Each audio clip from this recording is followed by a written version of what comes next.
Olá, seja bem-vindo mais uma vez ao canal História na Profecia.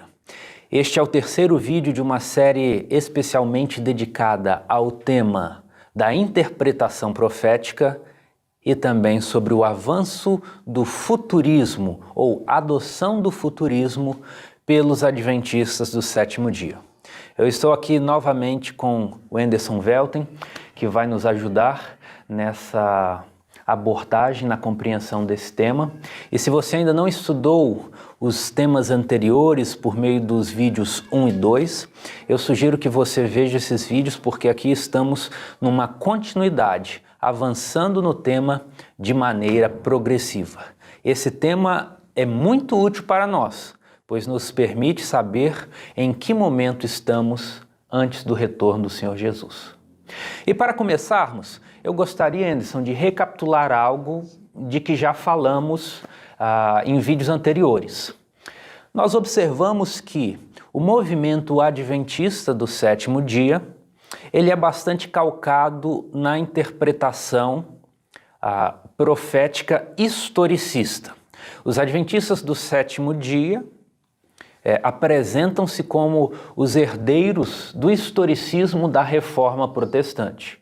Isso, assim, fica bastante óbvio de se ver no Adventismo, porque o próprio surgimento do movimento adventista é baseado numa profecia de tempo, na profecia das 2300 tardes e manhãs. Porém, você disse em vídeos anteriores que existe um problema em adotar o futurismo.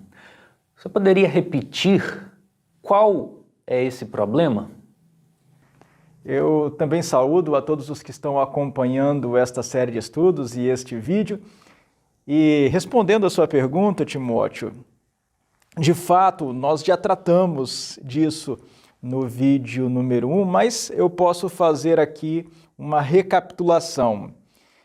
O principal problema de nós destacarmos algumas profecias de Daniel e de Apocalipse e colocarmos o seu cumprimento no futuro está em que a mensagem e a missão dos adventistas do sétimo dia, na compreensão dos adventistas, estão indicadas em algumas porções dos livros de Daniel e Apocalipse, cuja interpretação pode ficar profundamente comprometida se nós reinterpretarmos algumas cadeias proféticas e as jogarmos para o futuro.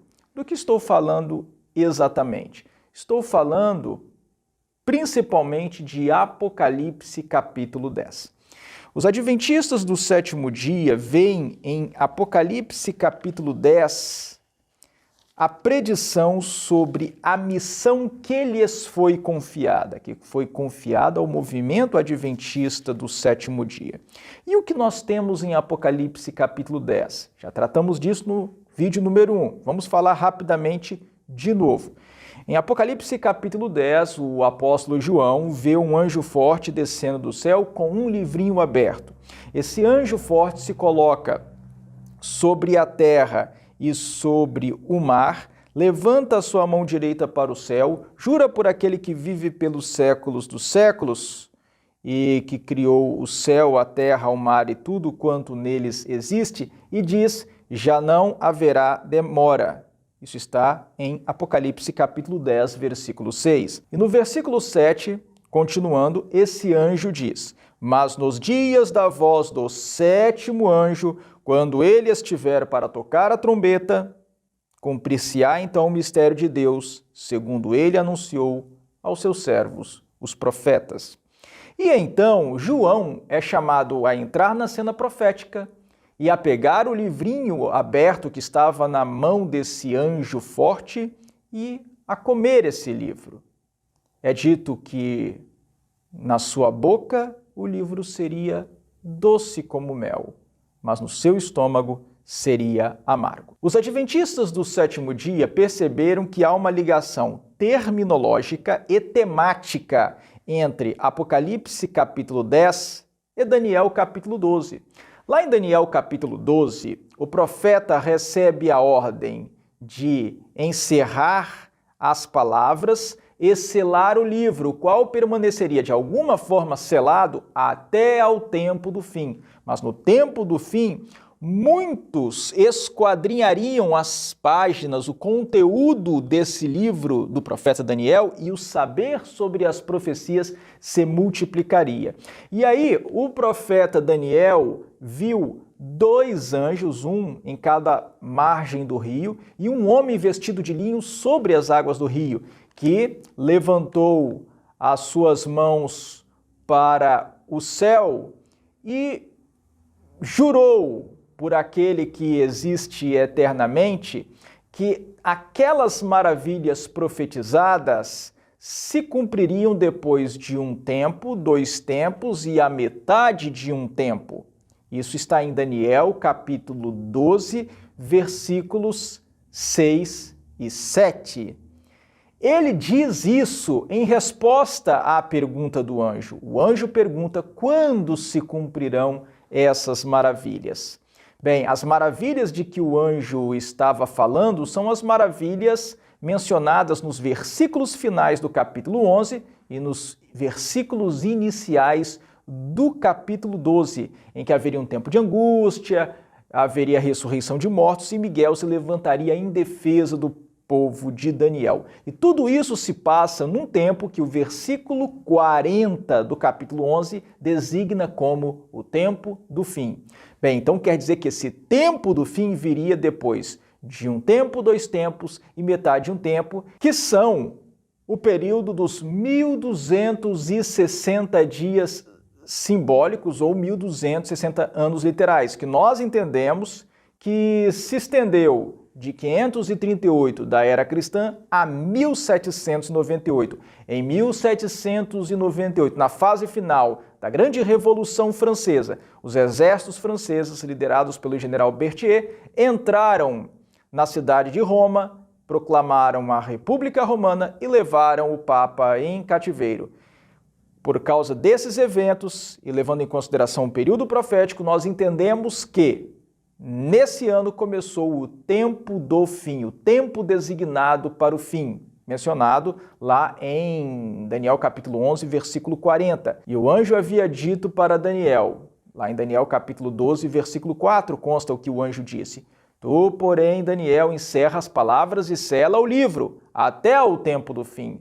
Muitos o esquadrinharão e o saber se multiplicará. Quer dizer, no tempo do fim, o selo simbólico colocado sobre as profecias do próprio livro de Daniel seria removido. Muitos pesquisariam o livro de Daniel e o saber se multiplicaria. Bem, aqui em Apocalipse capítulo 10, o livro aparece aberto e acontece uma cena de juramento, semelhante àquela que nós vemos lá em Daniel capítulo 12, versículos 5 a 7. Uma cena de juramento muito semelhante.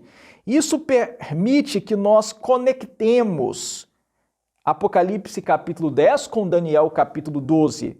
Então quer dizer que esse livrinho aberto aqui de Apocalipse 10 é o livro de Daniel, que tinha sido selado, mas chegaria um tempo em que ele seria desselado, aberto à compreensão. E como lá em Daniel 12 é dito que as maravilhas se cumpririam depois de um tempo, 2 tempos e metade de um tempo, ou seja, depois de 1798, com o fim dos 1260 anos, e a partir disso, então, começaria o tempo do fim. E no tempo do fim, o livro de Daniel seria desselado e o saber se multiplicaria. Aqui em Apocalipse capítulo 10, o anjo forte faz um juramento e diz: já não haverá demora. Nós vimos no vídeo número 1 que essas palavras, já não haverá demora, são uma tradução adaptada e interpretada das palavras gregas chronos uket estai, que literalmente significam o tempo não mais será, o tempo não mais é, o que pareceu estranho ao tradutor, por isso que ele propôs essa tradução adaptada, já não haverá demora. Mas, como nós percebemos a perfeita e íntima conexão entre Apocalipse 10 e Daniel 12, nós podemos concluir que, na verdade, o que o anjo está querendo dizer é que o tempo profético teria chegado ao fim, teria se encerrado. e que nos dias da voz do sétimo anjo, quando ele estiver para tocar a trombeta, cumprir-se-á então o mistério de Deus, segundo ele anunciou os seus servos, os profetas. Aqui, na verdade, nós temos o tempo em que o livro de Daniel seria descelado, por isso que o livrinho aparece aberto, seria aberto à compreensão, muitos o esquadriariam, o saber sobre as profecias se multiplicaria. E isso teria que ser depois de 1798, conforme nós vimos em Daniel capítulo 12. No tempo do fim, depois de 1798, nós vimos no vídeo número 1, tudo foi dito lá. Muitos começaram a estudar as profecias de Daniel e Apocalipse e encontraram a profecia das 2.300 tardes e manhãs, que apontavam para 1844. Em especial nos Estados Unidos da América, muitos chegaram a essa conclusão e formou-se o grande movimento do segundo advento que deu destaque para o cumprimento das profecias, que chamou atenção para as profecias de Daniel, em especial para as 2.300 tardes e manhãs, que levavam a 1844. Mas chegaram a uma compreensão parcialmente equivocada, porque entenderam que no final das 2.300 tardes e manhãs, o juízo viria e esse juízo seria a segunda vinda de Cristo. De fato, no final das 2.300 tardes e manhãs, haveria o início de uma fase de julgamento, de juízo, mas não seria esse juízo a segunda vinda de Cristo. Por causa dessa compreensão parcialmente equivocada, eles tiveram um entusiasmo muito grande no primeiro momento, mas um amargo desapontamento depois. E isso, na compreensão dos adventistas do sétimo dia, é representado pelo que acontece com João na cena profética, que come o livro na sua boca, é doce como mel, mas no seu estômago é amargo. A ideia de que Jesus Cristo viria perto do ano de 1844 foi doce como mel. O movimento se espalhou com muito entusiasmo, com muito ânimo e também com muita sinceridade de coração e com muita busca pelo Senhor, pelo Espírito Santo, por uma transformação de vida. Mas quando Jesus não voltou em 1844, o desapontamento foi amargo. Porém, é dito aqui a João, em Apocalipse capítulo 10, versículo 11, então me disseram, é necessário que ainda profetizes a respeito de muitos povos, nações, línguas e reis. Depois do grande desapontamento do movimento milerita, em 1844, muitos abandonaram a crença na breve volta de Jesus, outros voltaram para suas igrejas, das quais tinham sido excluídos, mas uns poucos fiéis voltaram sua atenção para as Escrituras. Quiseram encontrar a falha do seu raciocínio e a descobriram, porque perceberam que o santuário que haveria de ser purificado ao final das 2.300 tardes e manhãs, já que Daniel 8, versículo 14, dizia até 2.300 tardes e manhãs e o santuário será purificado. Esse santuário não seria a terra que seria purificada pelo fogo por ocasião da volta de Jesus, mas teria que ser o santuário da nova aliança, o santuário celestial. E aí chegaram à compreensão que em 1844, em vez de Jesus vir à terra, ele deveria entrar no santo dos santos do santuário celestial para cumprir a tipologia do dia da expiação, quando aqui na terra, no antigo santuário de Israel, o sumo sacerdote entrava no lugar santíssimo, no santo dos santos do santuário. Então, em 1844, Jesus teve que entrar no santo dos santos do santuário celestial para promover a purificação do santuário celestial. E esses que descobriram essa verdade e redescobriram outras verdades que tinham sido obscurecidas durante séculos de apostasia na religião cristã, esses formaram um movimento, que é o movimento adventista do sétimo dia, para o qual é dito, é necessário que ainda profetizes a respeito de muitos povos, nações, línguas e reis. Então, em Apocalipse capítulo 10, está a missão dos adventistas do sétimo dia. E é por isso, Timóteo, que colocar o cumprimento das trombetas no futuro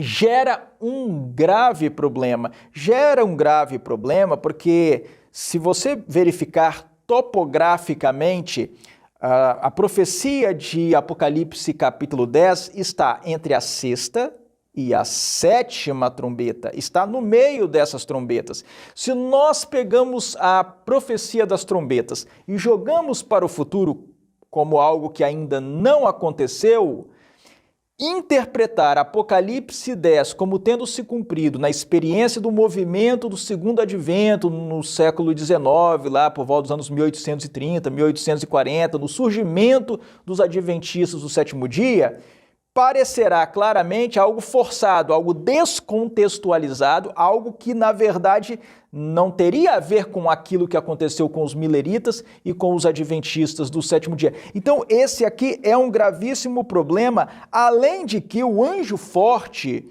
quando ele diz já não haverá demora, ou o tempo não será mais, o tempo profético não irá além disso, ele diz, mas nos dias da voz do sétimo anjo, quando ele estiver para tocar a trombeta, cumprir-se-á então o mistério de Deus, segundo ele anunciou aos seus servos, os profetas. E quando nós vamos para a sétima trombeta, que está em Apocalipse capítulo 11, do verso 15 ao verso 19, vemos que o anjo toca a sétima trombeta, é dito no verso 19, abriu-se então o santuário de Deus que se acha no céu, e foi vista a Arca da Aliança no seu santuário. E os adventistas do sétimo dia fizeram o seguinte raciocínio, que nós entendemos que é acertadíssimo. Ora, na terra, o lugar santíssimo não se abria todos os dias. Os sacerdotes atuavam no pátio e no lugar santo. Eles oficiavam nessas duas áreas, no pátio, onde os animais eram sacrificados, onde o corpo dos animais era queimado. Serviço diário. Era o serviço diário, que envolvia também o lugar santo, porque o sacerdote entrava no lugar santo para queimar o incenso sobre o altar de incenso, o altar de ouro. Ele também colocava um pouco do sangue dos sacrifícios dos animais nas pontas desse altar de ouro. Ele tinha que cuidar para que as lâmpadas do candelabro ficassem acesas. Todos os sábados os pães da proposição eram trocados. Então esse era um serviço que abrangia o pátio e o lugar santo.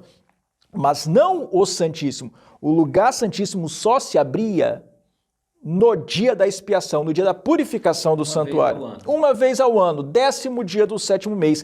Então, como Apocalipse 11, 19 fala da abertura do Santíssimo, os adventistas do sétimo dia entenderam que aqui está em Apocalipse, capítulo 11, versículo 19, na sétima trombeta, uma profecia sobre a abertura do Santíssimo do santuário celestial para cumprir antitipicamente o ritual do dia da expiação, Jesus poder entrar no Santíssimo para purificar o santuário celestial. O que inauguraria uma nova fase do serviço de Jesus, do ministério de Jesus. E isso se cumpriu em 1844, ao final das 2.300 tardes e manhãs, por causa da profecia que diz até 2.300 tardes e manhãs, e o santuário será purificado. Portanto, a sétima trombeta, com base nesse raciocínio, começou a ser tocada em 1844, o que é perfeitamente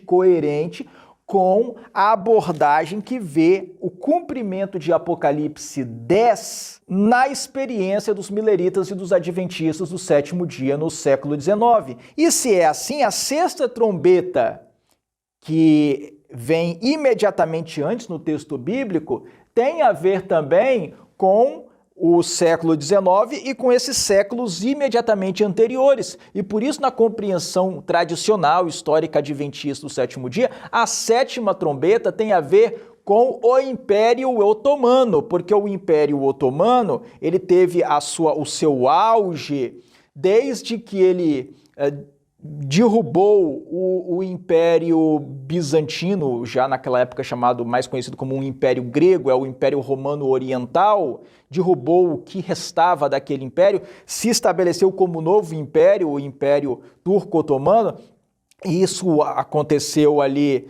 no século XV, e isso avança, século XVI, século XVII, até o século XIX, quando acontece acentuado enfraquecimento do Império Otomano, que acaba se colocando sob a tutela das nações europeias por volta ali dos anos 1840. Então, ver o cumprimento da profecia nessa faixa histórica, e falo aqui da sexta trombeta, é perfeitamente coerente com o cumprimento de Apocalipse 10 na experiência do movimento milerita e do surgimento dos adventistas do sétimo dia. Então, o problema que eu vejo, para responder de uma forma mais sintética e direta à sua pergunta, de jogar essas profecias para o futuro, é que isso nos levará a um embaraço tremendo com Apocalipse capítulo 10. Nós perderemos a profecia que nos dá a nossa missão, que revela a nossa missão, que é o que está escrito em Apocalipse 10, verso 11. Então me disseram, é necessário que ainda profetizes a respeito de muitos povos, nações, línguas e reis, transmitindo que mensagem? A tríplice mensagem angélica.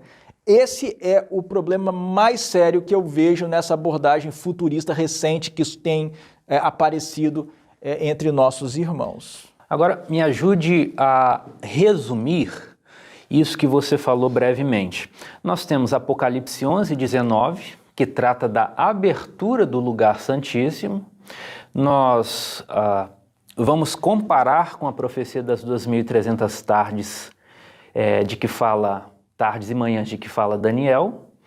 Isso vai nos levar ao ano de 1844, logo a sétima trombeta, quando se abre o lugar santíssimo, deve ocorrer, ou deveria ocorrer, em 1844. Sim, exatamente. A sétima trombeta é a última. Então, se eu desloco as trombetas para o futuro, eu tenho de admitir que alguma coisa aí está errada. Claro. Eu tenho de admitir que as 2.300 tardes não se cumpriram em 1844, ou tenho de admitir que o lugar santíssimo não se abriu em 1844, portanto, Cristo não inaugurou uma nova fase do seu ministério, ou tenho de admitir que isso ainda vai acontecer e dizer que todo o histórico do movimento adventista está incorreto. Os que projetam as profecias, ou parte das profecias de Apocalipse para o futuro, eles ainda conservam a ideia de que as 2.300 tardes e manhãs terminaram em 1844 e que em 1844 Jesus terminou o seu ministério no lugar santo e começou o seu ministério no lugar santíssimo.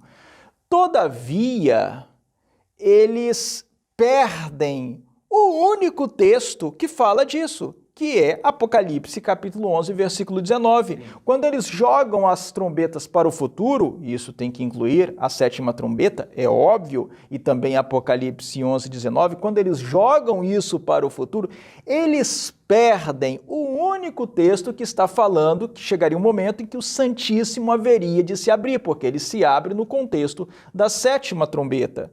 Então eles perdem o fundamento, eles destroem o fundamento da mensagem adventista. Ou seja, para que o raciocínio continue compatível com as doutrinas adventistas, é necessário como que passar por alto esse texto de Apocalipse 11, 19. Exatamente. Agora, uma dúvida que pode ser também a dúvida de quem está nos assistindo. Se essa adoção do futurismo, se lançar os selos e as trombetas para o futuro, os eventos de Daniel 12 para o futuro, é assim tão problemático, destoa tanto do padrão de interpretação profética que os adventistas estão usando por décadas, desde sua origem, o que explica então esse fenômeno da adoção do futurismo? Qual seria a causa disso? Por que os membros adventistas estão adotando essa corrente? Timóteo, eu destacaria 3 razões pelas quais esse fenômeno está acontecendo em nosso meio. E eu gostaria de ressaltar que nós temos aqui o mais profundo respeito, grande consideração por todos os que se dedicam ao estudo das profecias, mesmo que cheguem a conclusões diferentes das nossas. Não temos aqui o objetivo de agredir ninguém, não temos o objetivo de ferir a sensibilidade de ninguém, mas nós precisamos apresentar aquilo que nós consideramos algo importante, algo sério, e advertir quanto a algo que nós consideramos prejudicial que esteja acontecendo em nosso meio. E como você me perguntou quais são as razões, o motivo pelo qual está aparecendo essa interpretação futurista em nosso meio e está ganhando espaço, e eu lhe disse que eu vejo 3 razões para isso, eu tenho que ser franco, honesto e apresentar por quê que, na minha visão, isso está acontecendo. Eu disse que há 3 razões, e a primeira razão que eu vejo, com todo respeito por quem pensa de maneira diferente, é, em primeiro lugar, um baixo nível cultural, não da parte de todos, mas da parte de muitos de nossos irmãos, com um desconhecimento dos fatos históricos reais e dos verdadeiros processos históricos relevantes nos seus detalhes. Muitas vezes, pessoas que se aventuram ao estudo das profecias não conhecem bem a história, ou conhecem a história de maneira muito fatiada, conhecem alguns poucos eventos históricos, conhecem alguns poucos nomes de personalidades, de lugares, coisas muito superficiais e não entendem com maior profundidade os fatos históricos envolvidos e principalmente os processos históricos envolvidos, levando alguns de nossos irmãos por desconhecimento, não por má fé, mas por desconhecimento, por falta de conhecimento dos fatos históricos envolvidos, a julgarem que alguns dos fatos históricos que tradicionalmente nós temos destacado como cumprimento das profecias bíblicas são irrelevantes, são pouco importantes, são pouco expressivos. Isso se deve a um baixo nível de conhecimento histórico. Por exemplo, para boa parte do povo, hoje em dia, a Revolução Francesa é algo irrelevante. Muitos nem sabem. Desconhecido. É um fato desconhecido. Embora faça parte do currículo escolar. Do ensino básico. Exato. Mas nem sabem o que foi a Revolução Francesa. E muitos dos que sabem não sabem exatamente o que foi a Revolução Francesa. E muitos que sabem o que foi a Revolução Francesa não têm noção real da sua importância. Não sabem exatamente o que aconteceu, o que estava acontecendo antes, o que estava acontecendo depois. Ou não conseguem fazer uma ligação disso com as predições, as profecias. Exatamente. Mas na interpretação tradicional adventista, nós vemos na Revolução Francesa o cumprimento da profecia das 2 testemunhas de luto de Apocalipse capítulo 11. E alguns podem achar que uma coisa não tem nada a ver com a outra, porque a Revolução Francesa já aconteceu há mais de 200 anos, é algo que já passou, não é relevante. Não sabem, não têm uma noção da importância da Revolução Francesa. E não somente da Revolução Francesa, mas de todas as revoluções liberais que aconteceram naquele período, que foram movimentos extremamente importantes e que mudaram a história da humanidade. Não foram eventos de pequena importância, foram eventos de grande impacto.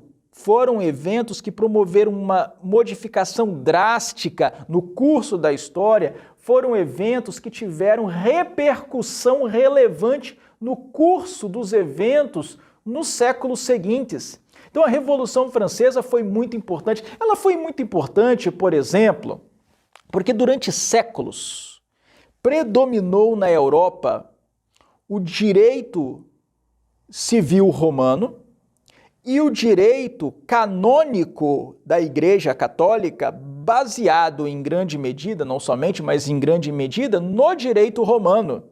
Então esse direito romano regeu as relações jurídicas, em grande parte, na Europa durante séculos, desde o fim do Império Romano do Ocidente, desde a época de Justiniano, que foi imperador do Império Romano do Oriente, até a época da Revolução Francesa. Na Revolução Francesa, e como consequência dela veio o governo e o império de Napoleão Bonaparte, aquela legislação romana é descartada, ela é como que revogada. Só para deixar mais claro aqui o que você está falando sobre legislação romana, nós poderíamos aí citar o direito de família, envolvendo a relação entre cônjuges, herdeiros. Nós poderíamos aí falar da propriedade, Sim. De outros direitos, principalmente da propriedade, de outros direitos relacionados à posse, Sim. usufruto, locação.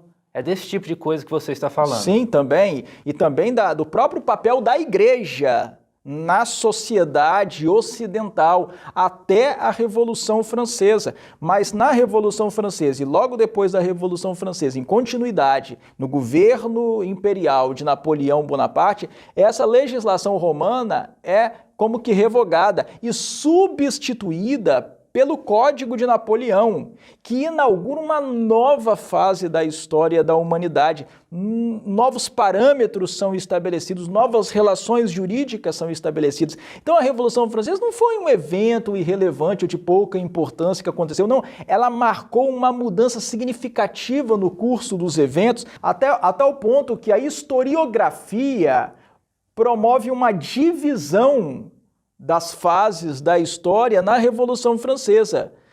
A Revolução Francesa é um marco na história. Até ali, nós estávamos na Idade Moderna. E dali para frente, entramos na Era, ou na Idade Contemporânea. Então foi um evento extremamente importante. Com a Revolução Francesa, as relações feudais que ainda existiam fortemente na Europa, e mesmo que atenuadas pela formação dos estados nacionais centralizados, que foi um marco para a transição da Idade Média para a Idade Moderna, mas essas relações feudais, ainda que modificadas, elas perduravam, elas são eliminadas com as revoluções liberais e principalmente com a Revolução Francesa. Só para trazer um pouco mais para a prática e dar uma ideia melhor disso tudo que você Sim. está dizendo, antes da Revolução Francesa, o meu destino era determinado pelo meu nascimento. Exatamente. Se nasci nobre,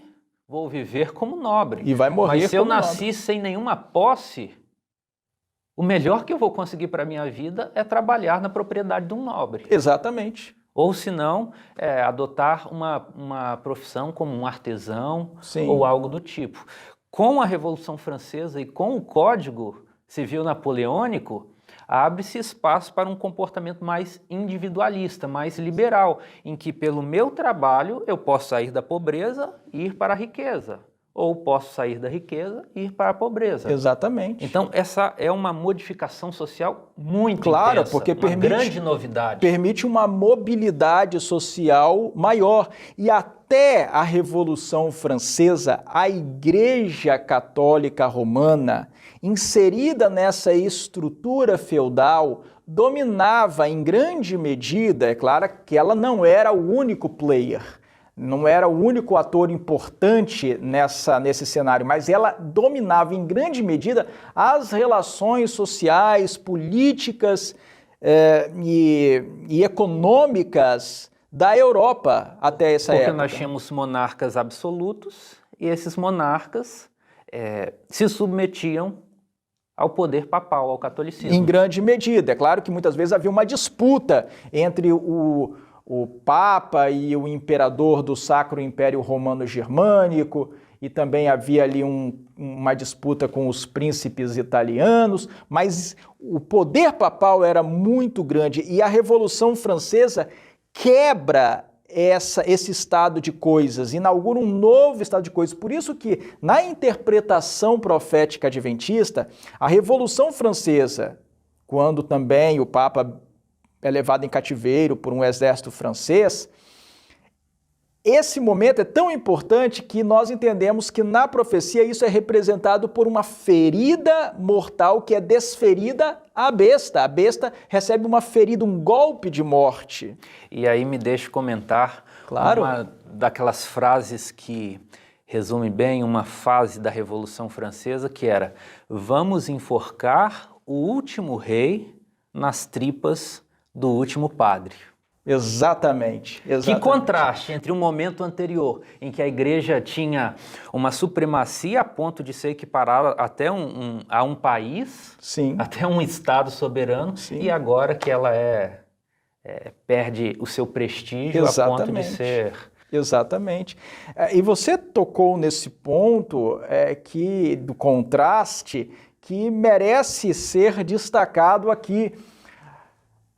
A França é chamada na historiografia de a filha primogênita do papado, porque depois que cai o Império Romano do Ocidente em 476 d.C., com a deposição do último imperador romano, Rômulo Augusto, e fica um vácuo ali de poder. É claro, na Itália fica sob o controle dos Érulos, liderados pelo rei Odoacro, mas era um reino fraco e ali há um vácuo de poder. Quem se apropria desse vácuo é o bispado de Roma. Mas o bispado de Roma, o bispo de Roma, o que passa a ser o Papa, ele ainda naquele momento não tem força suficiente para se impor. Ele não tem exército. Ele não tinha exército. Mas o que ele faz? Naquele momento, estou falando dos anos 470, 480, 500...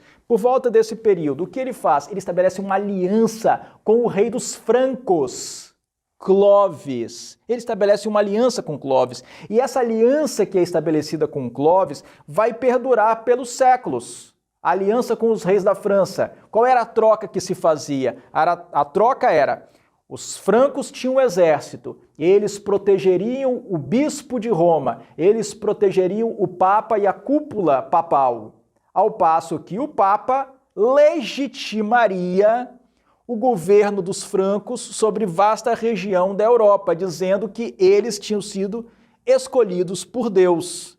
Conceito de vocação. Exatamente. Vocacionados, chamados por Deus para cuidar dessa região. Para cuidar daquela região, como os líderes políticos da região. Então havia uma troca. E assim o papado se estabeleceu, e assim o papado exerceu todo o seu poder durante a Idade Média. Mas, como o Timóteo falou aqui de contraste, o que acontece na Revolução Francesa? Aquele reino que durante séculos foi o baluarte do catolicismo na Europa, na Revolução Francesa se volta contra a Igreja Católica e se volta contra o papado, contra Roma papal. E aí é desferida a ferida mortal. Então, a Revolução Francesa não é um evento menor, pouco significativo. É um evento um marco profético. É um marco profético importante de repercussões proféticas, e não somente proféticas, mas políticas, sociais e econômicas, repercussões importantíssimas. Então, quando muitas vezes hoje alguns irmãos não conseguem ver a relevância de eventos que foram destacados pelos intérpretes adventistas, principalmente pelos pioneiros do adventismo do sétimo dia,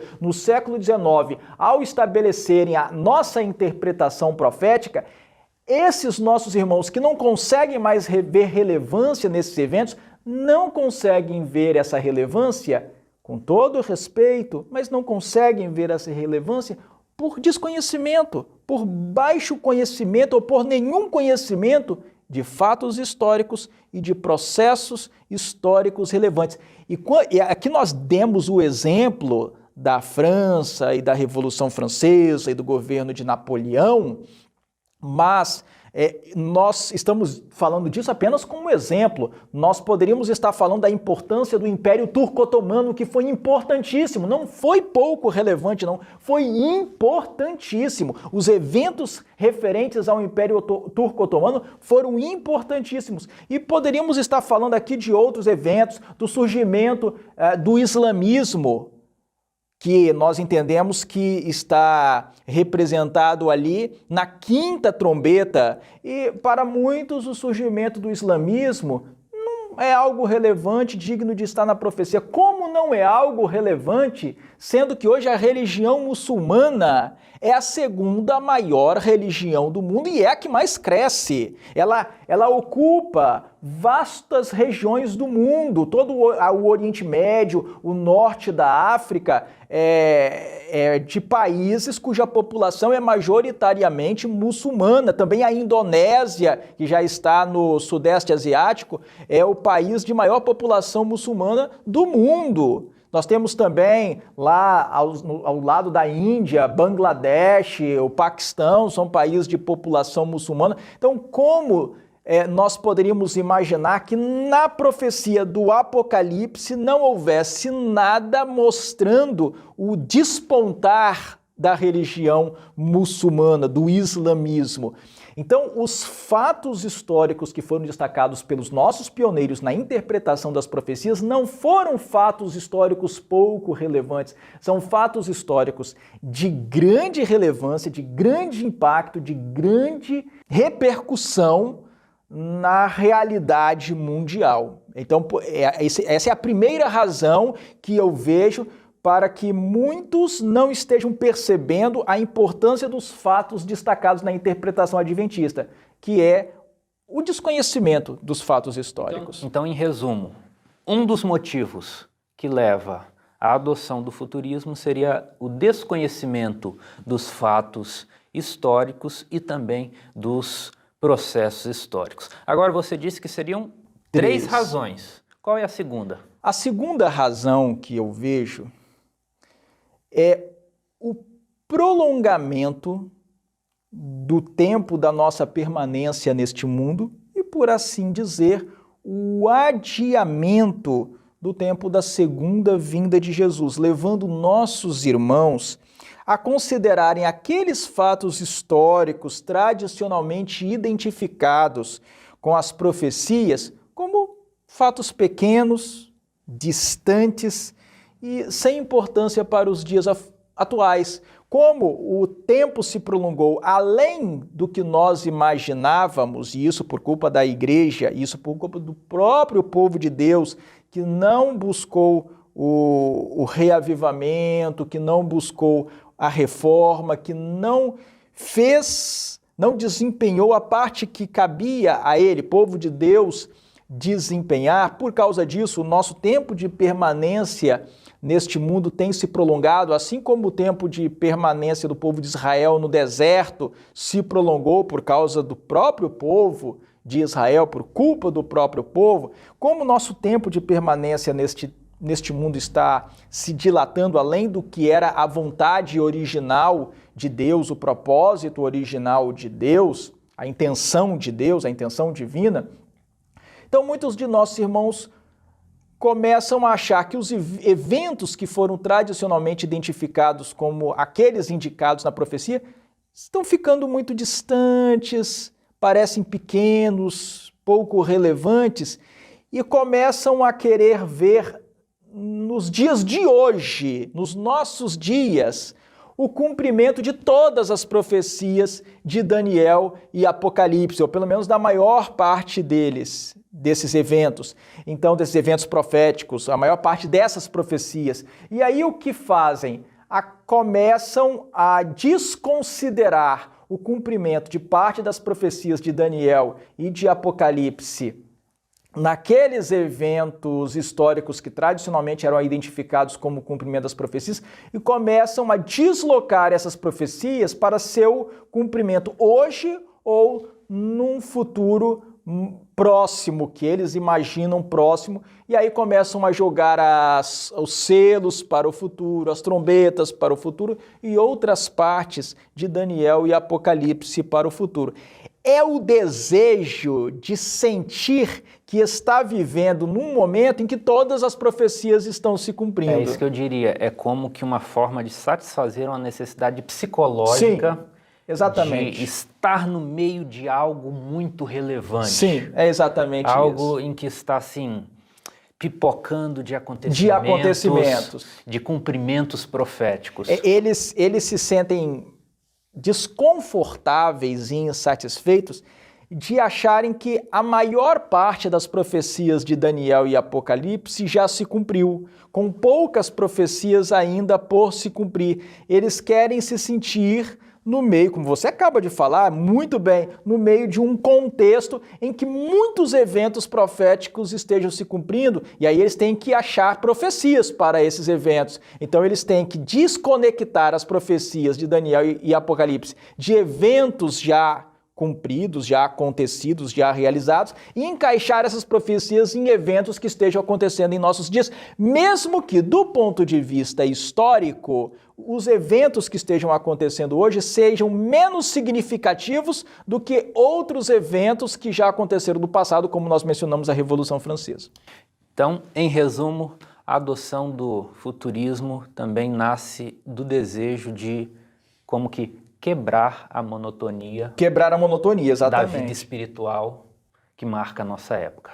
Agora, você disse que seriam 3. Sim. Já falou do baixo conhecimento histórico. Sim. Já falou desse desejo de quebrar a monotonia. Sim.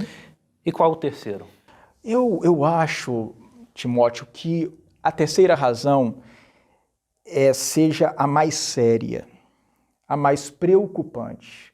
Para mim, a terceira razão pela qual esse fenômeno do futurismo está se verificando em nosso meio é a intenção de Satanás e das hostes da rebelião em enfraquecer as bases teóricas da mensagem adventista, quebrando e desmontando a grande cadeia profética que leva a 1844 e também ao nosso tempo. Porque muitos de nossos irmãos, infelizmente, se esquecem de que a beleza da nossa mensagem, a beleza da mensagem adventista do sétimo dia, consiste em identificar tudo o que já se cumpriu, e a maior parte das profecias já se cumpriu, para conseguirmos perceber o ponto da profecia em que nós realmente estamos e como estamos mais próximos da volta gloriosa de Jesus. A profecia tem uma cadeia de eventos. A profecia tem uma longa cadeia de eventos. E a beleza da mensagem adventista é nós percebermos que uma parte já se cumpriu lá perto da época de Daniel e de João, outra parte se cumpriu nos séculos subsequentes, outra parte se cumpriu em séculos mais próximos de nós, e nós estamos agora num ponto adiantado do roteiro profético com poucas, mas relevantes profecias por se cumprir. E, infelizmente, muitos de nossos irmãos estão jogando essa nossa herança de interpretação profética fora para se sentirem num contexto em que todas as profecias estão se cumprindo.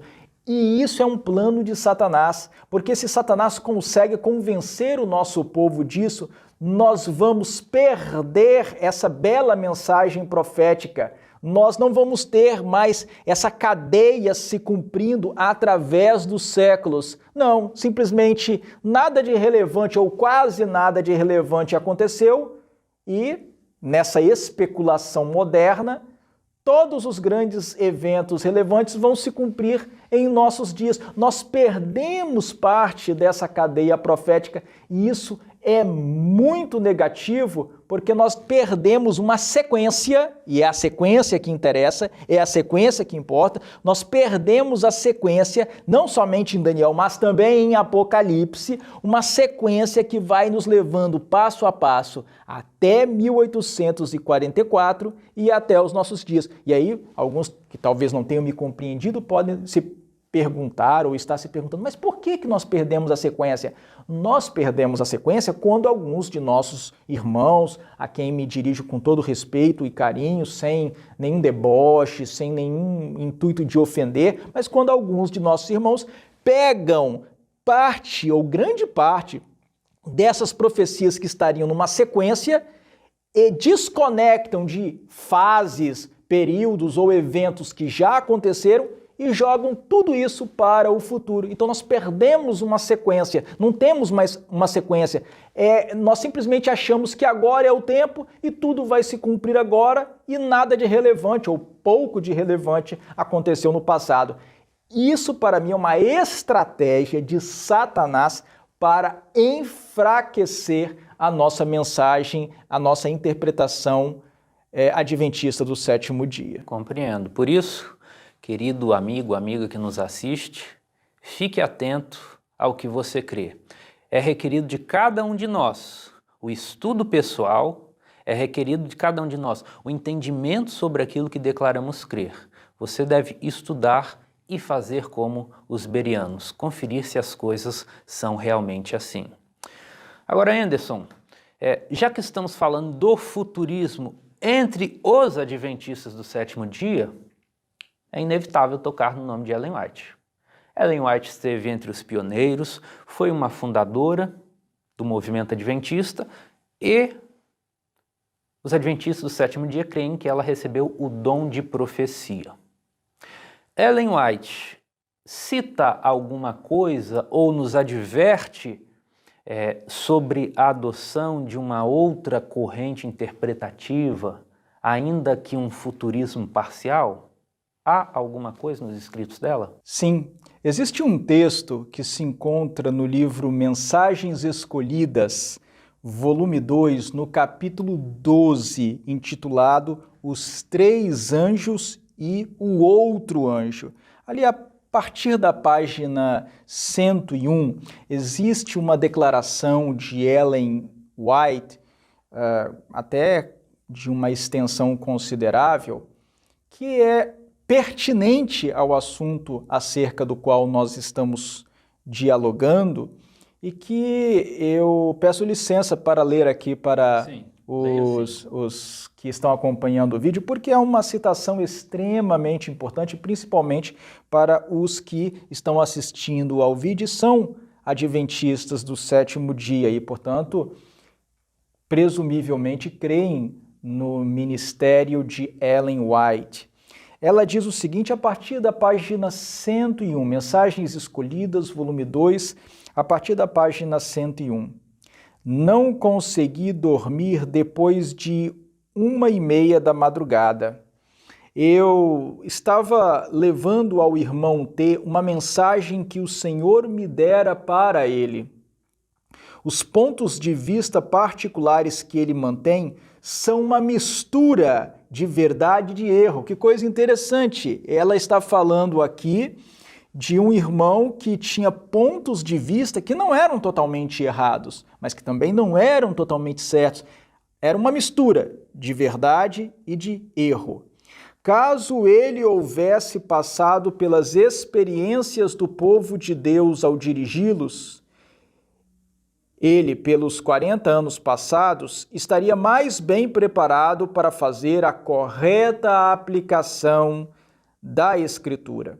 Os grandes sinais demarcadores no caminho da verdade, mostrando-nos a direção na história profética, devem ser cuidadosamente protegidos para que não sejam derribados e substituídos por teorias que trariam confusão em vez de genuíno esclarecimento. Que coisa interessante! Ela diz que os grandes sinais demarcadores no caminho da verdade, que nos mostram o cumprimento na história profética, devem ser protegidos para não serem derribados e substituídos por teorias que, na verdade, só trariam confusão. E ela continua.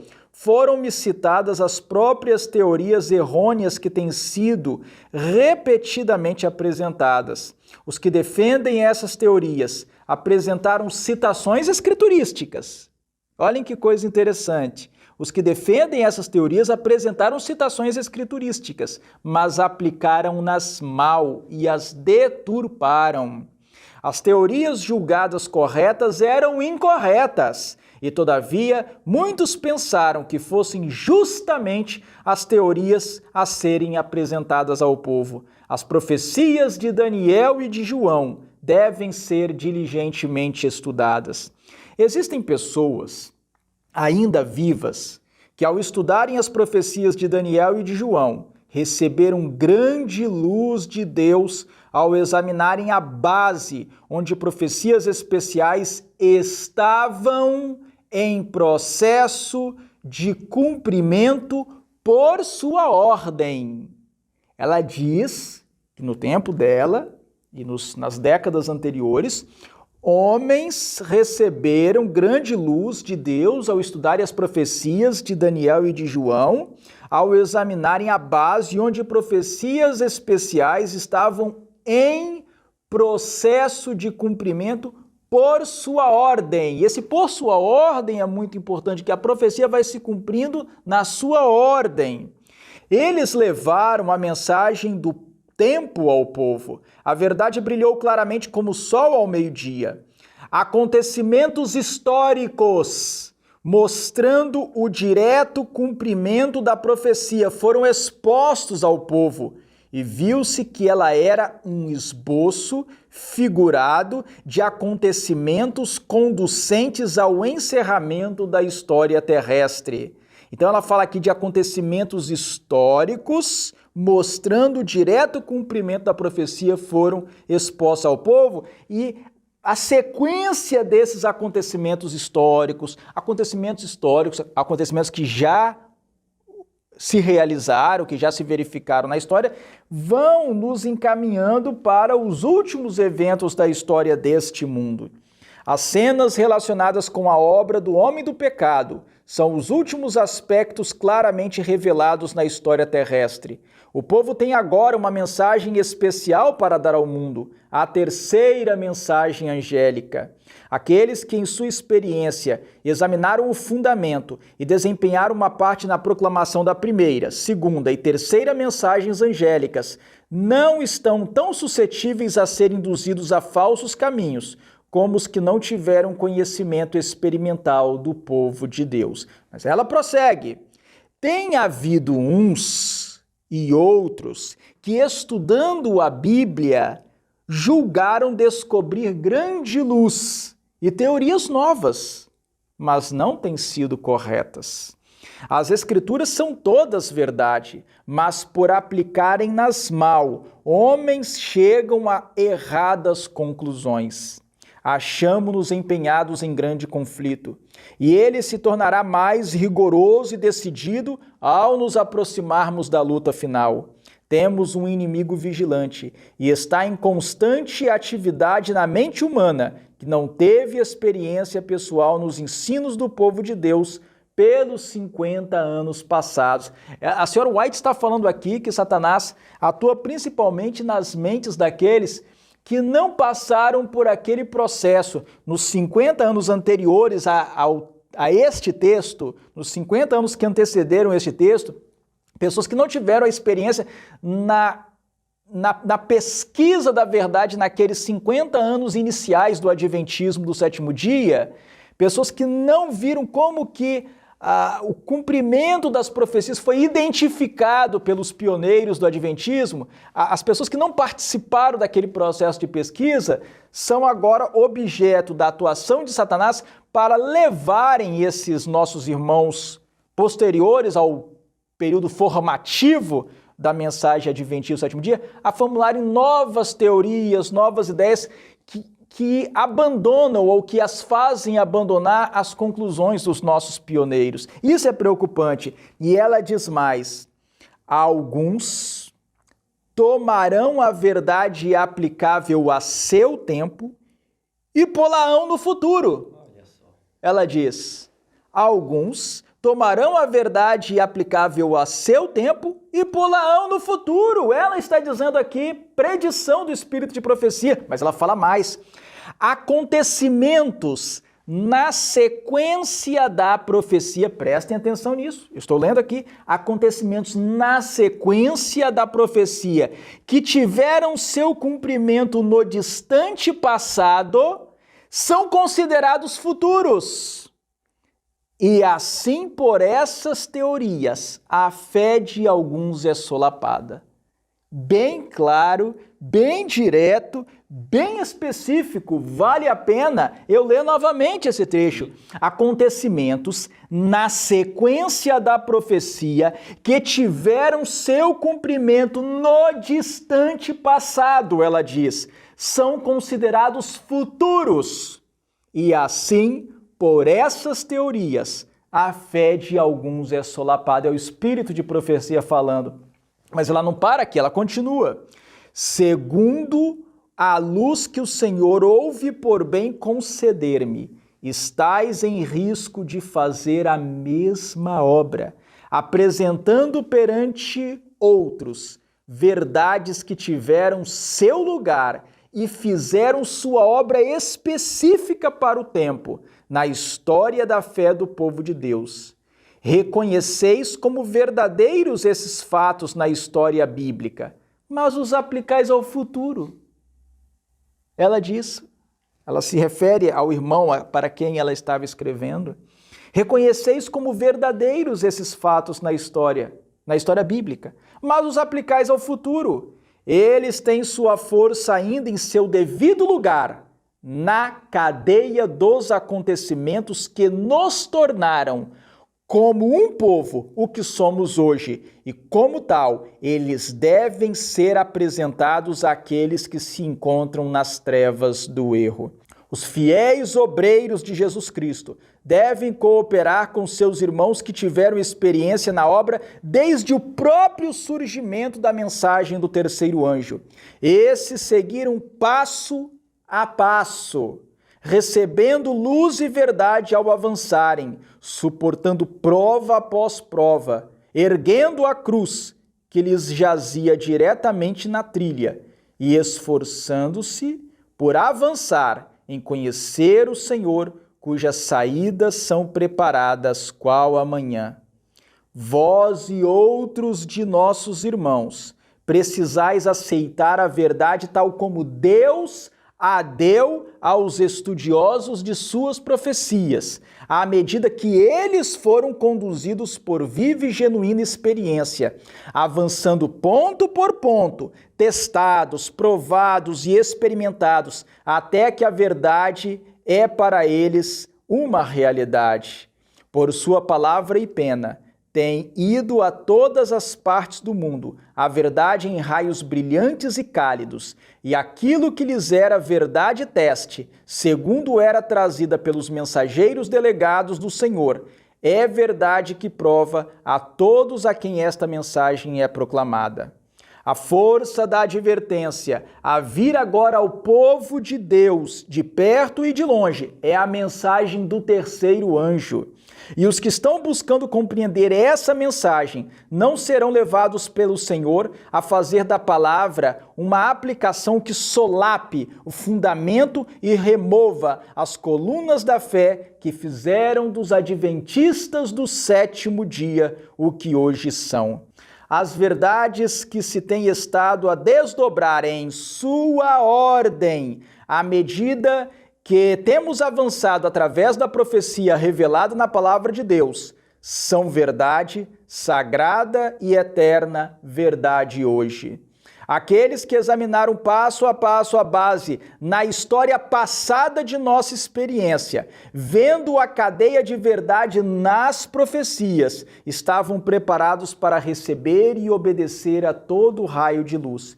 Eles estiveram orando, jejuando, buscando, cavando em procura da verdade como de tesouros escondidos. E o Espírito Santo, sabemos, estava nos ensinando e guiando. Foram avançadas muitas teorias que apresentavam uma semelhança de verdade, mas tão misturada com textos mal interpretados e mal aplicados que introduziam a perigosos erros. Muito bem sabemos nós como foi estabelecido cada ponto da verdade e sobre ele posto o selo pelo Espírito Santo de Deus. E todo o tempo ouviam-se vozes, aqui está a verdade, eu tenho a verdade, segui-me. mas vinham as advertências: não vades após eles, não os enviei, porém eles correram. Ver Jeremias capítulo 23, versículo 21. As direções do Senhor foram assinaladas e maravilhosíssimas suas revelações do que era a verdade. Ponto após ponto foi estabelecido pelo Senhor Deus do céu. Aquilo que era verdade então, lá nos primórdios do Adventismo do sétimo dia, é verdade hoje. Não cessam, porém, de ouvirem-se as vozes. Isto é verdade, eu tenho novo esclarecimento. Mas esses novos esclarecimentos em sentidos proféticos, são manifestos em aplicar mal a palavra e levar o povo de Deus ao sabor das ondas sem uma âncora que os segure.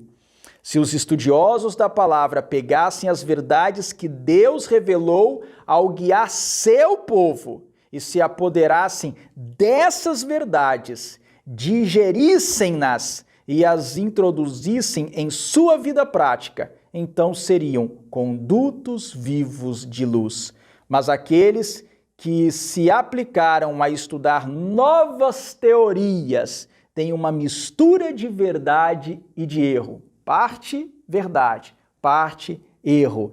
E depois de tentarem pôr em destaque essas coisas, têm demonstrado que não acenderam sua lâmpada no altar divino e ela se apagou. Esse é o manuscrito 31 de 1896.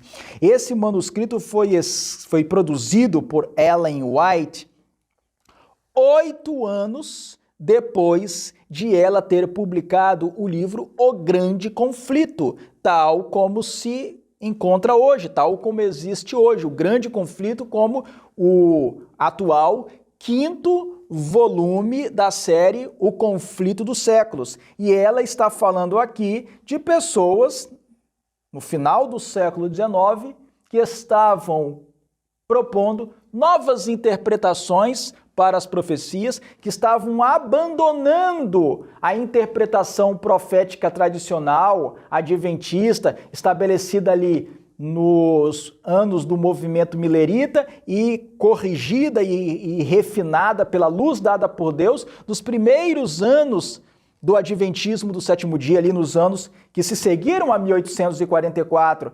Essa interpretação profética foi claramente apresentada no livro O Grande Conflito. Esse manuscrito aqui foi produzido 8 anos depois de o livro Grande Conflito, na sua versão final, ter saído do prelo. E, todavia, alguns estavam pegando eventos que já tinham tomado lugar, já tinham tido lugar no distante passado e estavam aplicando as profecias que diziam respeito a esses eventos ao futuro. E ela diz que isso era algo que não se devia fazer. Porque estariam mexendo nas colunas da fé. Exatamente. Expressão que ela própria usa. Mas, Anderson, até agora nós falamos sobre futurismo. Sim. Agora eu quero deixar o futurismo um pouco de lado e voltar ao historicismo. Como assim?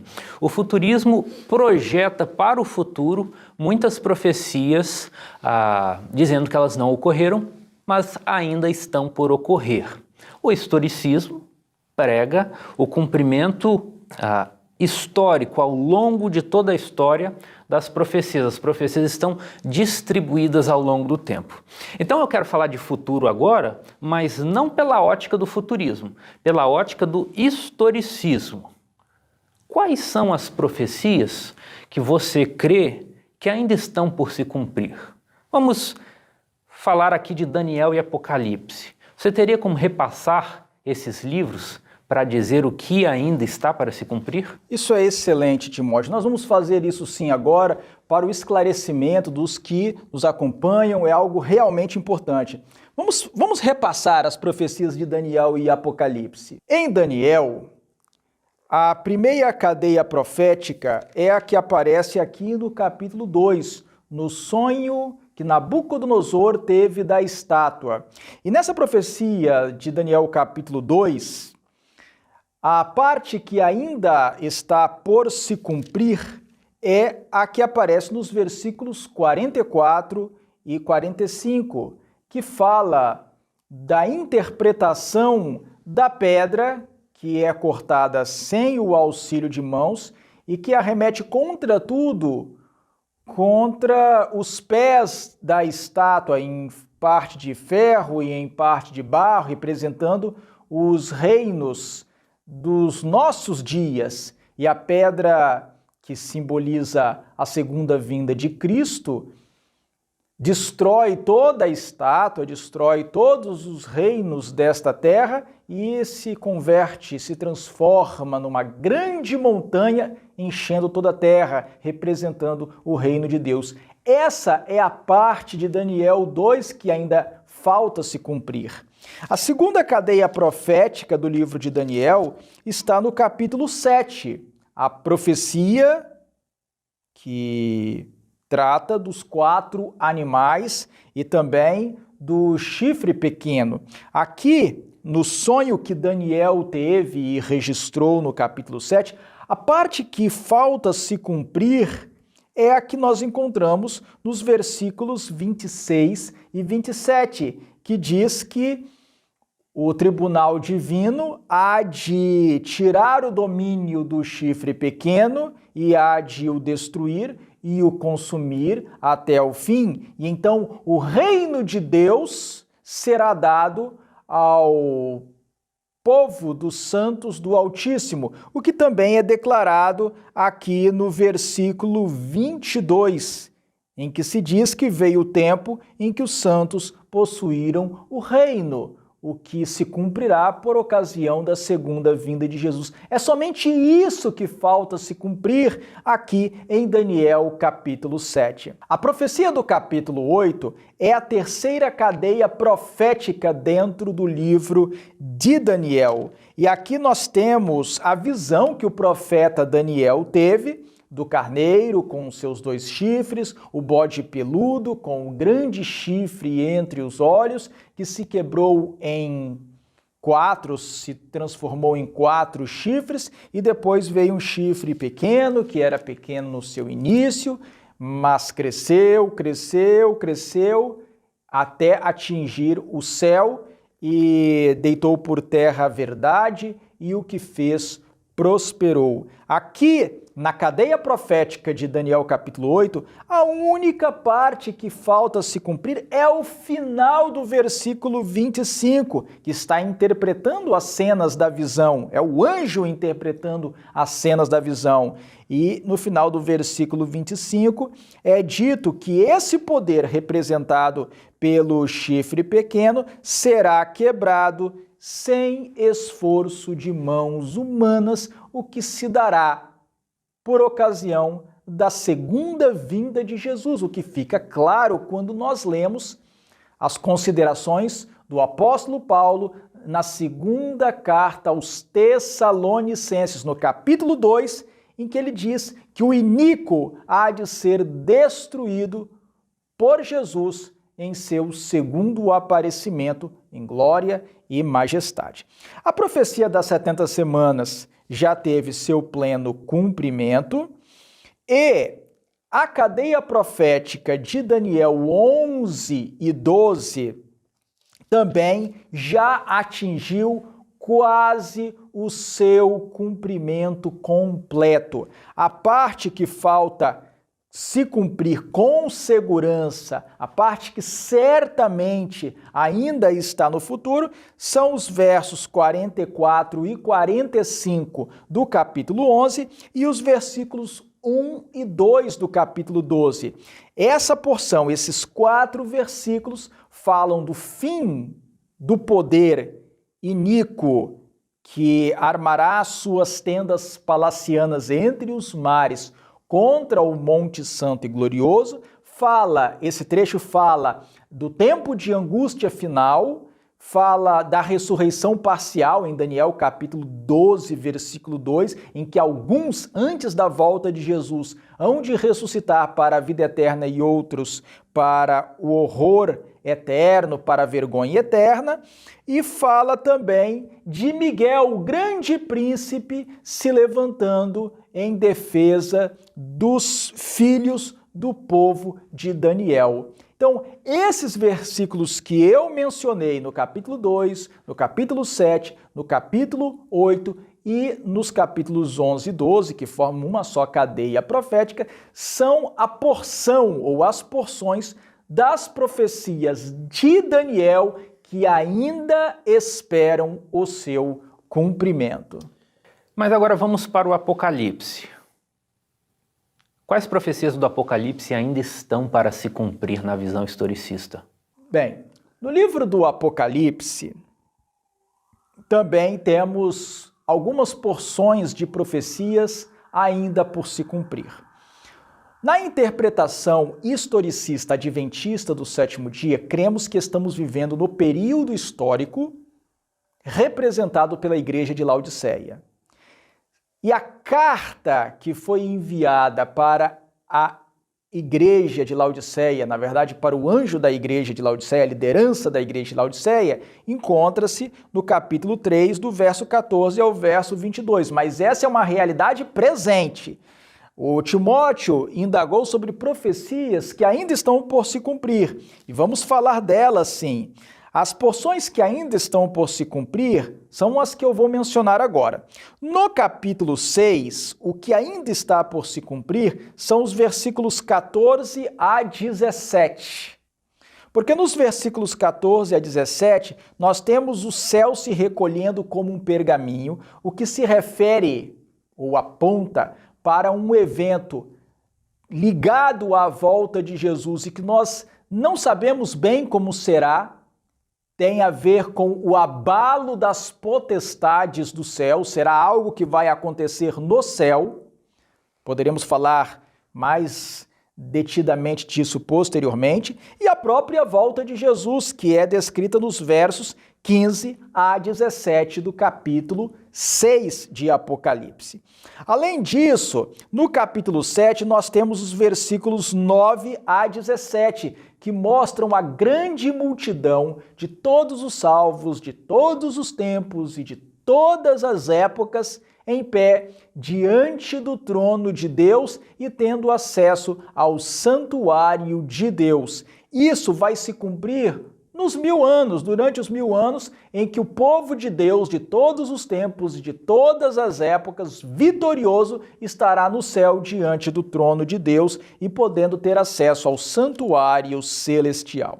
Também está por se cumprir aqui no capítulo 11, dentro do trecho que trata da sétima trombeta, nós já estamos no período da sétima trombeta.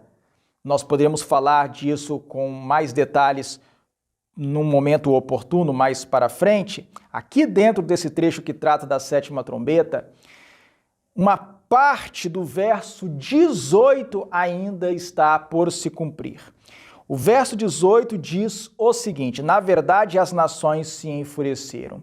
E as nações já começaram a se enfurecer desde o século XIX. Lá desde 1844, com uma intensificação em 1848, desembocando depois nas duas grandes guerras mundiais, em tudo o que se viu durante o sangrento século XX. Mas o texto prossegue. Apocalipse capítulo 11, versículo 18, prossegue e diz o seguinte: chegou, porém, a tua ira. Essa manifestação da ira de Deus aqui é a manifestação da ira de Deus no derramamento das 7 últimas pragas. O que está no futuro vai acontecer depois do fechamento da porta da graça. E o tempo determinado para serem julgados os mortos. Esse julgamento dos mortos de que se fala aqui é o julgamento no final dos 1000 anos, por causa do que é dito lá no capítulo 20, em que João vê os mortos ressuscitados diante do trono branco, o trono do juízo final, na sua fase de execução da sentença, para se dar o galardão aos teus servos, os profetas, aos santos e aos que temem o teu nome. O galardão será dado, o galardão definitivo, após os 1000 anos, quando a cidade santa já estará na terra e o povo de Deus, a grande multidão, herdará a terra, porque Jesus prometeu que os mansos herdarão a terra, não essa terra poluída, contaminada, estragada, mas uma terra renovada, porque Jesus fará novos céus e uma nova terra nos quais a justiça habitará eternamente. E o texto continua: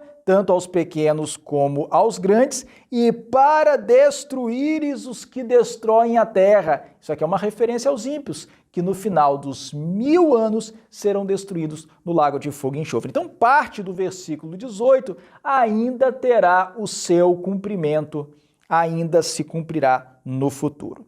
No capítulo 12, o que falta se cumprir plenamente é o versículo 17. Apocalipse capítulo 12, versículo 17 é um verso muito importante para os adventistas do sétimo dia, mas o seu pleno cumprimento ainda está no futuro, porque o texto diz o seguinte: irou-se o dragão contra a mulher e foi pelejar com os restantes da sua descendência, os que guardam os mandamentos de Deus e têm o testemunho de Jesus.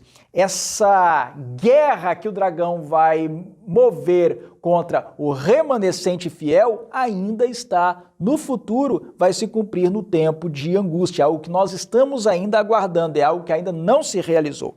No capítulo 13, o que está ainda por se cumprir é a formação da imagem da besta. A imagem da besta ainda não se formou.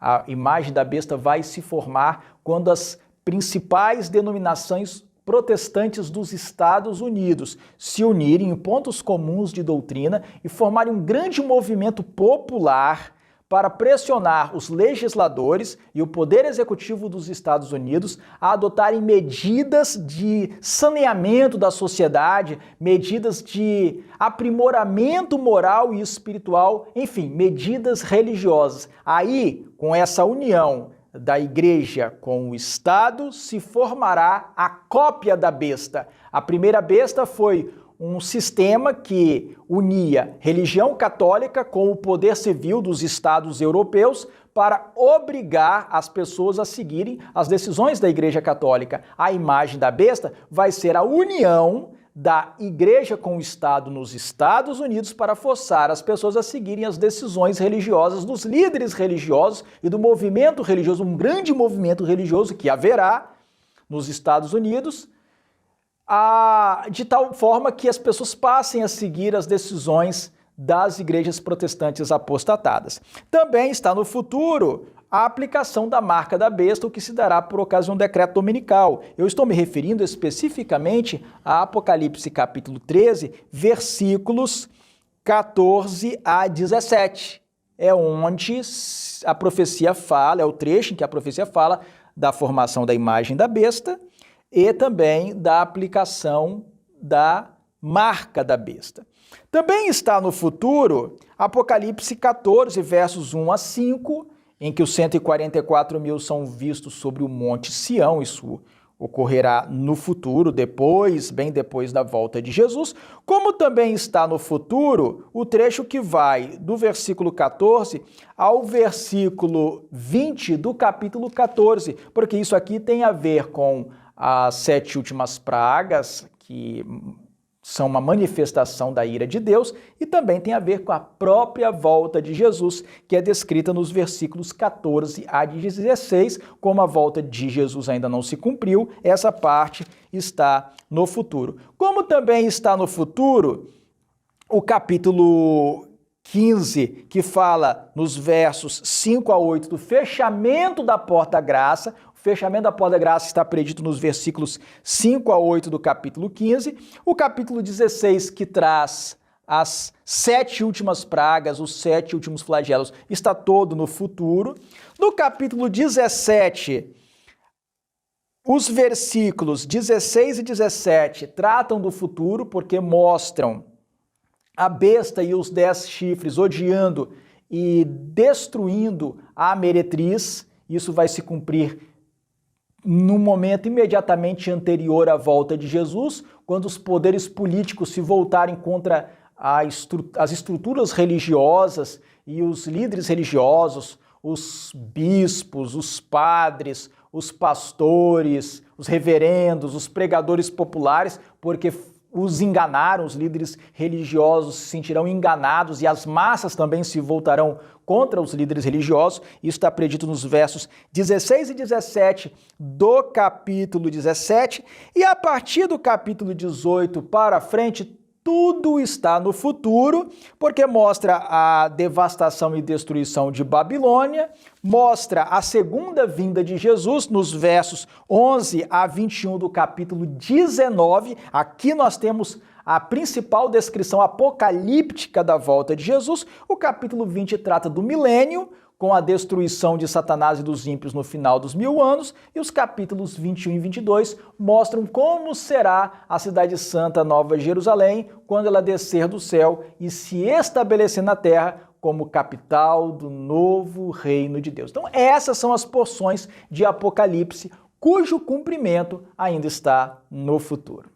Anderson, você acabou de apresentar a visão historicista acerca das profecias que ainda estão por se cumprir. Agora eu gostaria novamente voltar ao tema do futurismo para contrastar o que você disse com o que o futurismo prega, especialmente sobre os capítulos 6 a 11 de Apocalipse estarem por se cumprir, estarem ainda no futuro. Por que os futuristas dizem isso? Qual o raciocínio, qual a razão? É preciso deixar claro, Timóteo, pelo que eu pude entender, que quando você pergunta como os futuristas entendem essas porções que você mencionou, capítulos 6 a 11 de Apocalipse, você está falando dos novos futuristas que surgiram em nosso meio, exato, entre os adventistas, no movimento adventista. No movimento adventista. Bem, eles jogam os capítulos 6 a 11 de Apocalipse para o futuro por algumas razões, mas eu vou destacar 2 razões principais, são as mais importantes, são os principais argumentos que eles suscitam para interpretar que os 7 selos e as 7 trombetas ainda estão por se cumprir. Quais são esses pontos? São os seguintes. Eles consideram que a cena dos capítulos 4 e 5 de Apocalipse se refere ao juízo investigativo, a fase juízo investigativo do juízo final, que começou em 1844, quando Jesus entrou no lugar santíssimo do santuário celestial. Na interpretação tradicional adventista do 7º dia, a cena do capítulo 4 e do capítulo 5 de Apocalipse diz respeito ao início do ministério de Jesus no santuário celestial, no lugar santo, na primeira divisão do santuário celestial. É assim como, tradicionalmente, os adventistas do 7º dia têm interpretado a cena de Apocalipse 4 e 5. Mas os que estão abraçando um futurismo parcial em nosso meio estão entendendo que a cena dos capítulos 4 e 5 se refere ao juízo investigativo que está acontecendo e não ao início do ministério de Jesus no lugar santo do santuário celestial. Eles entendem que essa cena dos capítulos 4 e 5 é uma cena que se passa no lugar santíssimo. E por que eles pensam assim? Por algumas razões, mas dando uma resposta rápida, principalmente porque João vê o trono de Deus. E como eles entendem que na terra, no santuário da terra, a Arca da Aliança era o trono de Deus e a Arca da Aliança estava no Santo dos Santos, estava no lugar santíssimo, e como João aqui menciona o trono de Deus, eles entendem que esse trono, sendo a Arca da Aliança, não poderia estar em outro lugar senão no lugar santíssimo. E se Jesus aqui já aparece num ambiente que eles interpretam como sendo o lugar santíssimo, não podem concluir outra coisa, pensam eles, senão de que isso aqui se refere, esse momento aqui se refere ao juízo investigativo que começou em 1844. Então é por causa desse encadeamento de ideias que eles interpretam que Apocalipse 4 e 5 tem a ver com o juízo investigativo. O trono está ali, Jesus está diante do trono, o trono é a arca está no Santíssimo, então essa cena é o Santíssimo, Jesus está no Santíssimo, essa cena tem que ser a do juízo investigativo que começou em 1844 e por isso os selos tem que ser algo, coisas, eventos que vão se cumprir de 1844 para frente, não podendo ter se cumprido durante a era cristã. Esse é o primeiro ponto. O segundo ponto que eles suscitam é a cena de Apocalipse capítulo 8, versículos 3 a 5, em que João diz que viu um anjo que ficou de pé junto ao altar com um incensário de ouro e ele recebeu muito incenso para oferecê-lo com as orações de todos os santos sobre o altar de ouro que se acha diante do trono. E depois o anjo, no versículo 5, tomou o incensário, encheu-o do fogo do altar e o atirou à terra. Eles entendem que essa cena se refere ao fim do tempo de oportunidade, ao fim do tempo da graça, que isso aqui representa o fim do tempo de graça, com o fechamento da porta da graça, o fim do trabalho de intercessão no santuário celestial. Se é assim, se a cena dos versículos 3 a 5 se refere ao fim do tempo de oportunidade, ao fim da intercessão, ao fim do ministério de Jesus no santuário celestial, eles concluem que as trombetas que vêm logo em seguida não podem ser eventos históricos de cunho militar durante a era cristã, mas tem que ser alguma coisa, um conjunto de eventos a ter lugar depois do fechamento da porta da graça. Principalmente são esses os dois argumentos que esses novos futuristas entre nossos irmãos têm suscitado para defender que os capítulos 6 a 11 ainda não receberam pleno cumprimento, e além disso, eles suscitam ainda dois textos de Ellen G. White que, na interpretação deles, identificam a cena de Apocalipse 4 e 5 como a cena do juízo, no caso, o juízo investigativo que começou em 1844, e associam esses textos, em tese, associariam as 7 trombetas com as 7 pragas, de tal forma que o seu cumprimento ainda estaria no futuro. Ok. Ainda continuando a falar sobre esse assunto, eu gostaria que você comentasse também quais seriam as repercussões desse tipo de interpretação. Há algum problema nesse tipo de interpretação? Se sim, o que essa interpretação causa? Aonde ela conduz? A dificuldade ou os problemas Exato. que essa interpretação futurista de parte de Apocalipse provoca. Bem, algumas dificuldades, algumas sérias dificuldades. Vamos mencionar algumas dessas dificuldades. Aqui em Apocalipse, no capítulo 8, nós temos essa cena dos versos 3 a 5, em que o anjo pega o incensário, o enche do fogo do altar e o lança à terra. Para os futuristas em nosso meio, os novos futuristas em nosso meio, isso aqui é uma representação do fim do tempo de graça, quando Jesus terminar o seu ministério no santuário celestial.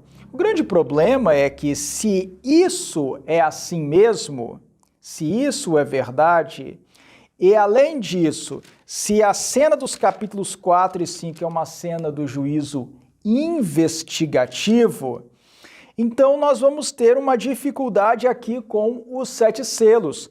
Porque no capítulo 6, versículos 14 a 17, nós temos a segunda vinda de Jesus Cristo.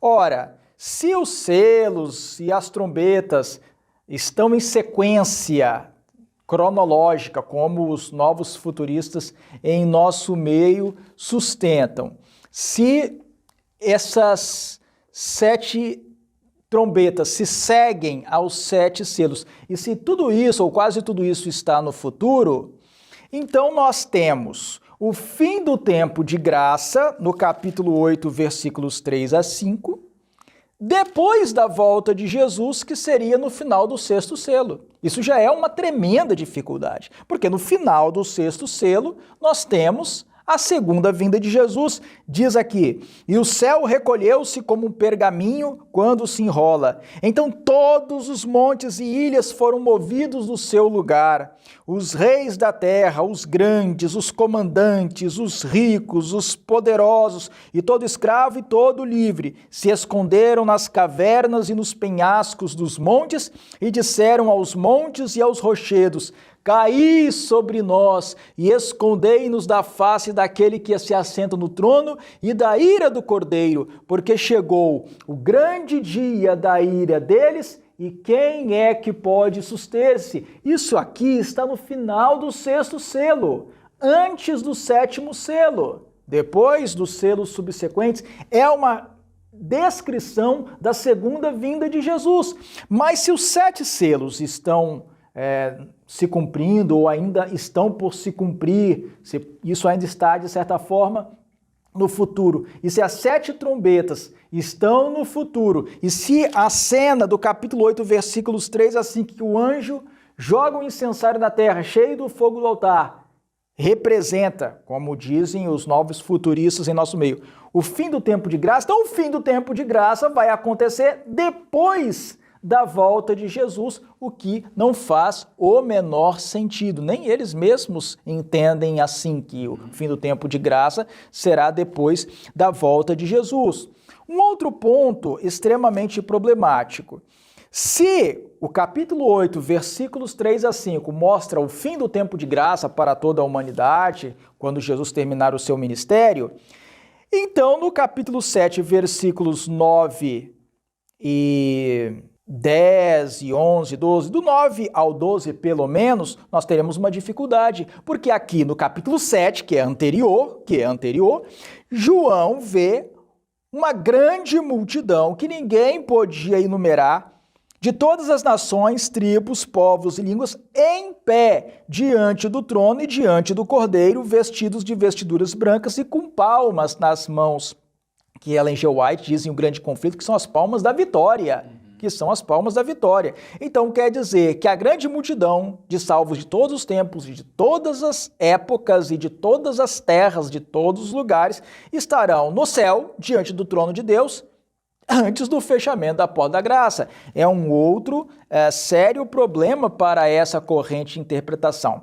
Um outro problema é o que eu já mencionei, não vou me demorar, que é a interpretação do capítulo 10 da profecia do livrinho aberto, que é doce na boca e amargo ao estômago, de João, que nós sempre interpretamos como uma cena que apontava para o grande despertamento religioso do segundo advento no século XIX e para o grande desapontamento de 1844 e o início do movimento adventista do sétimo dia, logo depois, a partir de 1844. Se as trombetas ainda estão no futuro, o capítulo 10 também tem de estar no futuro e, portanto, a missão dos adventistas do sétimo dia não está predita em Apocalipse. É um outro sério problema.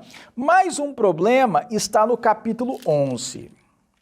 Porque no capítulo 11, e o capítulo 11, dos versos 3 a 13, trata da profecia das duas testemunhas de luto, que de acordo com a profecia, depois do período de 1260 dias, seriam atacadas e mortas pela besta que sobe do abismo, e seus corpos ficariam estirados sobre a praça da grande cidade, que espiritualmente se chama Sodoma e Egito, mas que depois de 3 dias e meio, essas duas testemunhas de luto ressuscitariam e subiriam aos céus glorificadas. Bem, nós temos interpretado historicamente e tradicionalmente que isso aqui se cumpriu na Revolução Francesa, porque a Revolução Francesa acontece ao final dos 1260 anos e no reinado de terror da Revolução Francesa, que foi um período dentro da Revolução Francesa que começou em 1793, houve um ataque violento dos revolucionários contra a religião cristã, contra a religião católica, mas também contra os protestantes e contra a própria Bíblia, contra a palavra de Deus. As Bíblias foram queimadas em praça pública e foram proscritas, mas depois de 3 anos e meio foram reabilitadas e logo depois surgiram as sociedades bíblicas missionárias que começaram a produzir Bíblias e mais Bíblias em grande quantidade, numa quantidade enorme, e começaram a difundir a Bíblia nos continentes, pelos vários continentes, especialmente na Ásia, África e América Latina. Então, a Bíblia, que foi atacada na Revolução Francesa, se tornou depois disso no livro mais traduzido e difundido da história da humanidade. Foi a sua ascensão aos céus. É assim que a profecia de Apocalipse 11, versos 3 a 13, tem sido tradicionalmente interpretada pelos adventistas do sétimo dia. E também no livro Grande Conflito. Aqui eu tenho o livro O Grande Conflito, um exemplar do livro Grande Conflito, de Ellen White. E Ellen G. White, aqui em O Grande Conflito, tem um capítulo dedicado à interpretação de Apocalipse 11, versos 3 a 13. É o capítulo de número 15, intitulado A Escritura Sagrada e a Revolução Francesa. E, na perspectiva inspirada de O Grande Conflito, Apocalipse 11, sobre as duas testemunhas de luto, se cumpriu no período de França revolucionária, da Revolução Francesa. Ora, como pode ser que as trombetas ainda vão se cumprir se Apocalipse 11, que está entre a 6ª e a 7ª trombeta, já se cumpriu na Revolução Francesa? Ou Apocalipse 11, do verso 3 ao verso 13, já se cumpriu, conforme apresenta O Grande Conflito, e, portanto, as trombetas têm verdadeiro, real e autêntico cumprimento histórico durante a era cristã, ou as trombetas não se cumpriram e o Grande Conflito está errado e o espírito de profecia é uma fraude. Nós não temos como chegar a uma outra conclusão, uma coisa ou outra.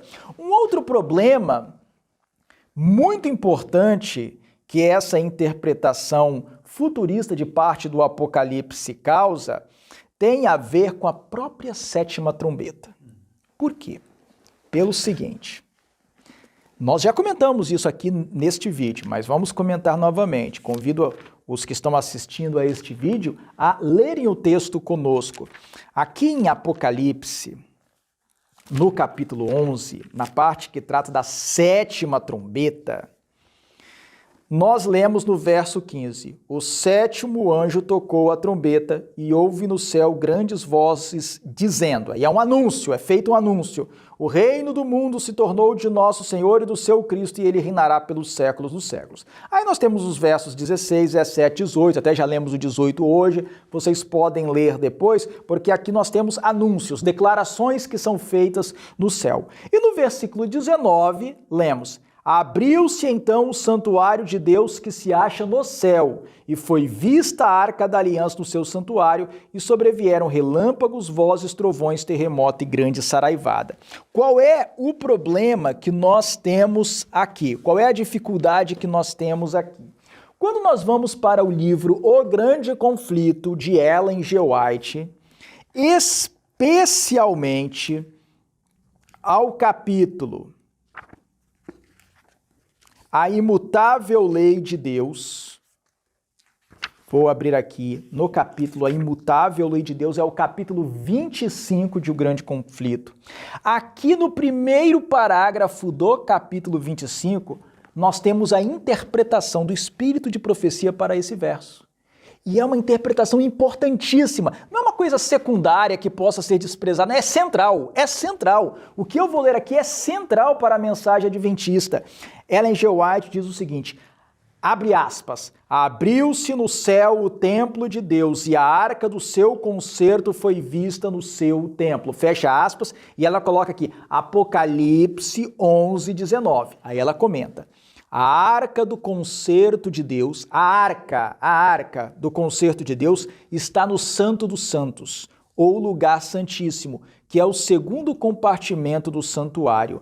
No ministério do tabernáculo terrestre, que servia como exemplar e sombra das coisas celestiais, esse compartimento se abria somente no grande dia da expiação, para a purificação do santuário. E antes de prosseguir, se algum irmão não adventista está acompanhando este vídeo, está assistindo a este vídeo e quiser um fundamento para essa declaração de Ellen G. White, um fundamento na Bíblia, basta ler Levítico capítulo 16, o capítulo todo, especialmente os primeiros versículos 1 e 2, e ler também Hebreus capítulo 9, versículos 6 e 7, porque ali é dito claramente o que Ellen G. White está dizendo aqui. Então, o que Ellen G. White diz está em perfeita harmonia com as Escrituras. Mas ela continua.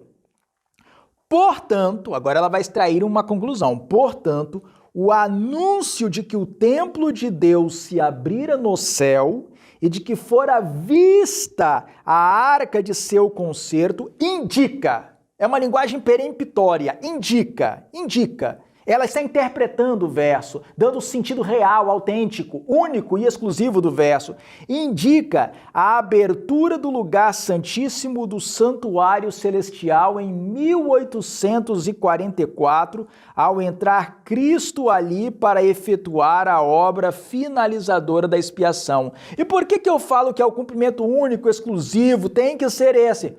Porque o lugar santíssimo não se abre várias vezes, ele se abre para a purificação do santuário, é o próprio cumprimento. Ela diz aqui que esse anúncio indica a abertura do lugar santíssimo do santuário celestial em 1844, ao entrar Cristo ali para efetuar a obra finalizadora da expiação. É o cumprimento próprio, autêntico, aquele que foi projetado por Deus, intentado pela profecia. E se alguém estiver perdido, mas por que 1844? Por causa de uma profecia. Nós já comentamos aqui, os nossos irmãos conhecem bem de Daniel capítulo 8, versículo 14.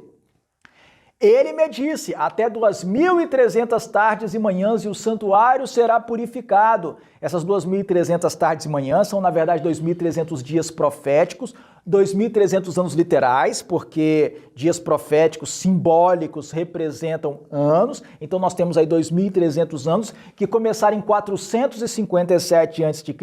e se estenderam até 1844. E diz a profecia, o santuário será purificado, mas para purificar o santuário na terra, o sumo sacerdote tinha que entrar no Santíssimo. No céu, Jesus teria que entrar no Santo dos Santos do santuário celestial, diante da Arca da Aliança, para purificar o santuário do céu. É por isso que Ellen G. White identifica Apocalipse capítulo 11, versículo 19, como a entrada autêntica, verdadeira de Jesus no Santo dos Santos para purificar o santuário celestial. E Ellen G. White termina o parágrafo. Os que pela fé seguiram seu sumo sacerdote ao iniciar ele o ministério no lugar santíssimo, contemplaram a arca do seu concerto, como houvessem estudado o assunto do santuário, chegaram a compreender a mudança operada no ministério do Salvador e viram que ele agora oficiava diante da arca de Deus, pleiteando com seu sangue em favor dos pecadores. Aí no parágrafo 2 ela comenta: a arca do tabernáculo terrestre continha as 2 tábuas de pedra, sobre as quais se achavam inscritos os mandamentos da lei de Deus.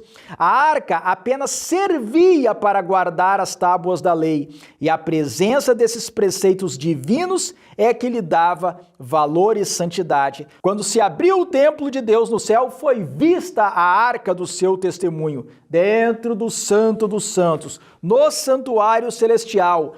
Acha-se guardada sagradamente a lei divina, a lei que foi pronunciada pelo próprio Deus em meio dos trovões do Sinai e escrita por seu próprio dedo nas tábuas de pedra. E aí ela explica que os que perceberam isso, perceberam a santidade da lei de Deus e tiveram sua atenção voltada para o sábado do 4º mandamento. E aí perceberam que Deus tem um dia de descanso especial para todo o seu povo, que é o sábado do 7º dia. E aí os adventistas do 7º dia, em função da doutrina do santuário, da compreensão de que o Santíssimo se abriu em 1844, perceberam a importância dos 10 mandamentos e do 4º mandamento de maneira especial, que manda santificar o 7º dia.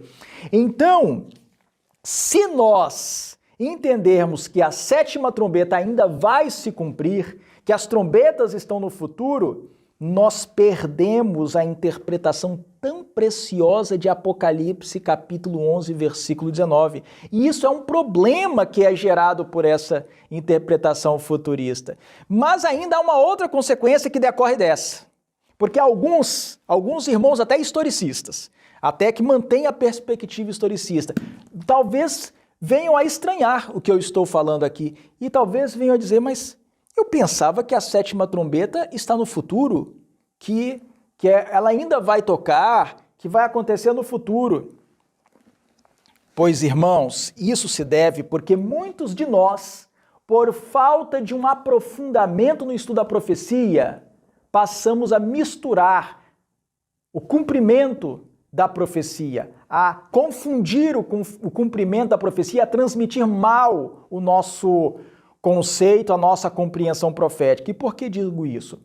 Porque depois do desapontamento de 22 de outubro de 1844, um de nossos pioneiros, o então metodista, o ex-metodista Hiram Edson, estava na manhãzinha do dia 23 de outubro de 1844, num momento do dia que ainda estava dentro do dia da expiação, porque o dia da expiação pega um dia civil nosso e se estende até outro dia civil, já que o dia bíblico vai de pôr do sol a pôr do sol. Lá em Jerusalém, o dia da expiação em 1844, pelo cálculo correto, começou ao pôr do sol do dia 22 de outubro e se estendeu até o pôr do sol do dia 23. Lá nos Estados Unidos, o mesmo tempo que foi considerado em Jerusalém pega momentos diferentes do dia.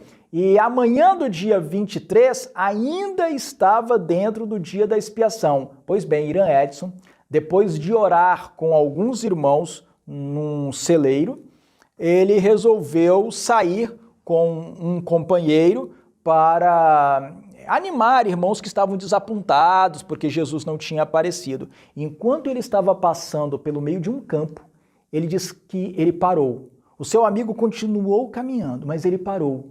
E ali, naquele momento, ele viu Jesus sair do santo e entrar no lugar santíssimo do santuário celestial. Foi ali que brilhou a compreensão sobre a entrada de Jesus no Santo dos Santos do Santuário Celestial em 1844. E alguns dirão: bem, mas eu já sei mais ou menos disso, já ouvi falar disso, conheço essa experiência de Hiram Edson. Mas é preciso saber um pouco mais, porque Hiram Edson escreveu a sua experiência. Existe um manuscrito de Hiram Edson. Eu publiquei em coautoria com o irmão Juarez Rodrigues de Oliveira o livro A Astronomia e a Glória do Adventismo, que trata dos cálculos proféticos, que explica em detalhes essa questão referente ao dia da expiação em 1844.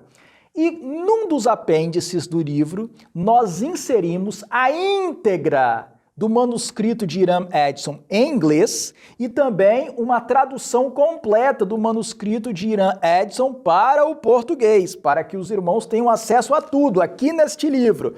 E no seu manuscrito, eu vou abrir aqui no apêndice que trata do assunto, no seu manuscrito, Hiram Edson diz o seguinte: nós fomos, e enquanto cruzávamos um extenso campo, eu fui detido.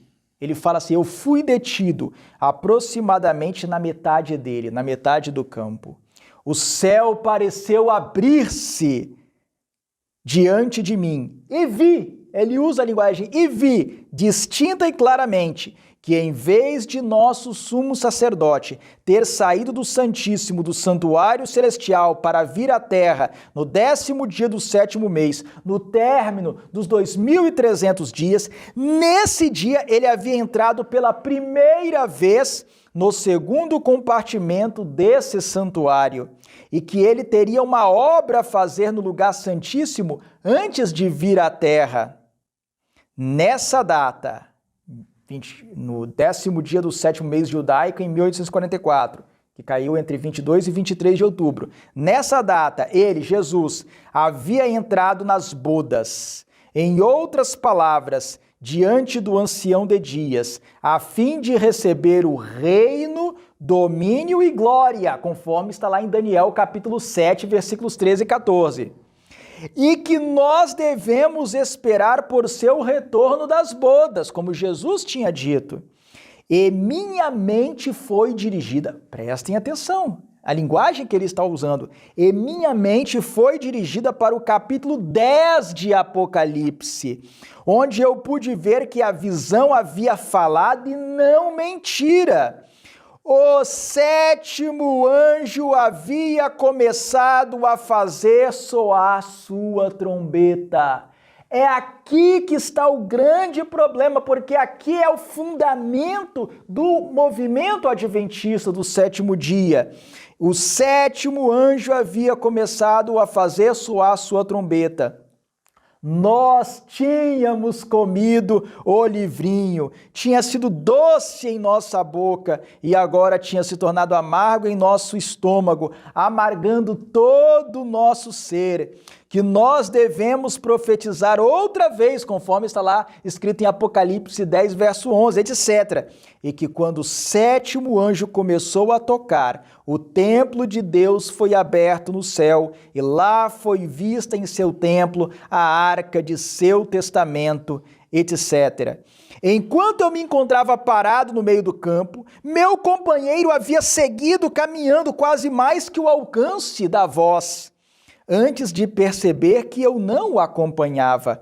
Quando me perguntou por que me havia detido por tanto tempo, respondi: o Senhor estava respondendo a nossa oração matutina, dando-nos luz sobre o desapontamento.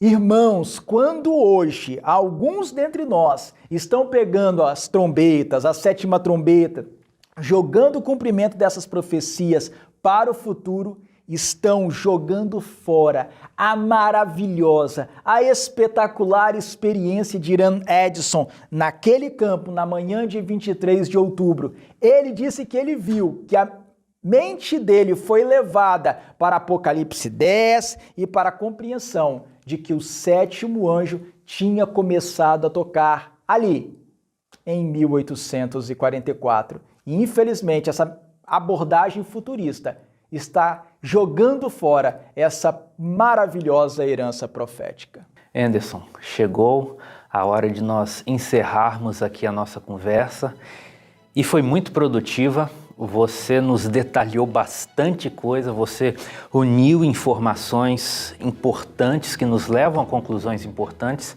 e eu quero agradecer você por toda essa calma ao nos passar as explicações. Quero agradecer também a Deus por nos dar essa oportunidade aqui de ter essa conversa entre amigos e uma conversa também que nós incluímos os outros amigos que estão nos assistindo.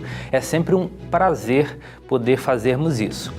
E aos nossos amigos que nos veem aí, vejam quanto conteúdo aqui já foi abordado, mas não pensem que nós chegamos ao final. Este é apenas o capítulo 3 dessa série sobre interpretação profética com foco no futurismo na Igreja Adventista. Ainda teremos outros capítulos e queremos convidar você para participar, para assistir e assim juntos elevarmos os nossos pensamentos para as coisas que são espirituais e que nos preparam para o breve retorno de Jesus Cristo. Então, que Deus o abençoe.